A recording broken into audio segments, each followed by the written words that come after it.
दोस्तों लखनऊ के एकाना स्टेडियम में खेला गया लखनऊ और गुजरात के बीच एक बहुत ही बढ़िया मैच जिसमें लखनऊ ने टॉस को जीता और पहले बॉलिंग करने का डिसीजन लिया। मैच की शुरुआत से ही गिल और सुदर्शन दोनों मिलकर के बहुत ही बढ़िया तरीके से मैच को कंट्रोल में किए हुए थे। पूरी तरीके से वो हर ओवरों में बॉलर्स की पिटाई कर रहे थे। 10 के आसपास का रन रेट भी मेंटेन करके चल रहे थे। लखनऊ की तरफ के सारे बॉलर्स, चाहे वो शार्दुल हों, चाहे आवेश हों, चाहे दिग्वेश हों, आकाशदीप हों, सबकी उन्होंने बहुत अच्छे से पिटाई करी। और दोस्तों दोनों बैट्समैन की खासियत ये है कि वो दोनों बहुत ही ज्यादा क्रिकेटिंग शॉट्स लगाते हैं, चाहे कवर ड्राइव्स हों, चाहे पुल्स हों, चाहे कट्स हों, हर तरह की शॉट्स आपको आज देखने के लिए मिली। किसी भी शॉट को ये नहीं कहा जा सकता था कि बहुत ही ज्यादा रिस्क लेकर के खेला गया है। सभी बहुत सुंदरता के साथ टेक्निकली लगाए गए। 9वें ओवर में शुभमन गिल अपनी 50 भी पूरी, 11वें ओवर के अंदर सुदर्शन भी अपनी 50 पूरी कर लेते हैं और स्कोर को दोनों मिलकर पहुंचाते थे 109 रन। दिग्वेश की बॉल पे कैच छूटता भी है लेकिन फिर 13वां ओवर आवेश खान डालने आते हैं, जिनकी पहली बॉल पे शुभमन गिल छक्का मारने का प्रयास करते हैं और कैच आउट हो जाते हैं और शुभमन 60 रन बना के 37 बॉलों में वापस लौट जाते हैं। फिर अगले ही ओवर में रवि बिश्नोई 2 विकेट निकालते हैं। पहले साई सुदर्शन को 56 रन पे कैच आउट करवा देते हैं और उसके बाद आखिरी बॉल पे वॉशिंगटन का भी विकेट निकाल लेते हैं और वॉशिंगटन 2 रन बना के कॉट बिहाइंड हो जाते हैं।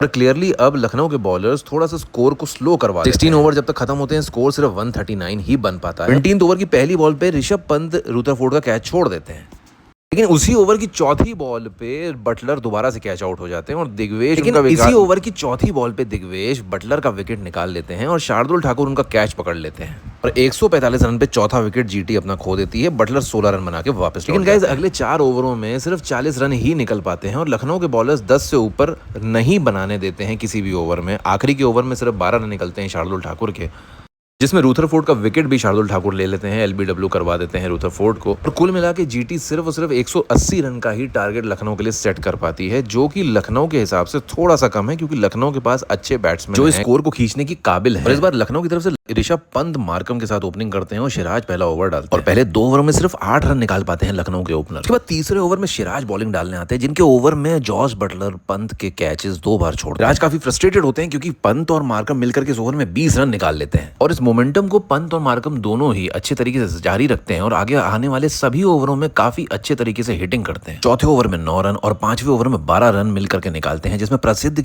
2 छक्के भी जड़ते हैं। लेकिन दोस्तों गुजरात की टीम की तरफ से फील्डिंग थोड़ी आज खराब थी। साई सुदर्शन भी एक कैच छोड़ देते हैं, वो भी मार्कम का 5वें ही ओवर। फिर छठा ओवर राशिद खान डालते हैं, जिनके ओवर में कुल मिला के 12 रन निकालते हैं मार्कम और पंत मिल करके। लेकिन गाइस फिर उसके बाद 7वें ओवर में प्रसिद्ध बॉल डालने आते हैं, जिनकी पहली बॉल पे तो पंत चौका लगाते हैं, लेकिन उसकी अगली बॉल पे कैच आउट हो जाते हैं और सिर्फ 21 रन बना के वापस लौट जाते हैं। लेकिन दोस्तों इसके बाद आते हैं निकोलस पूरन, जो कि इस मैच का पूरा रुख बदल देते हैं। पूरन आकर के तो पहले अपने आप को सेट करते हैं और 10 बॉलें खेलते हैं, लेकिन उसके बाद जो हिटिंग शुरू करते हैं वो देखने लायक थी।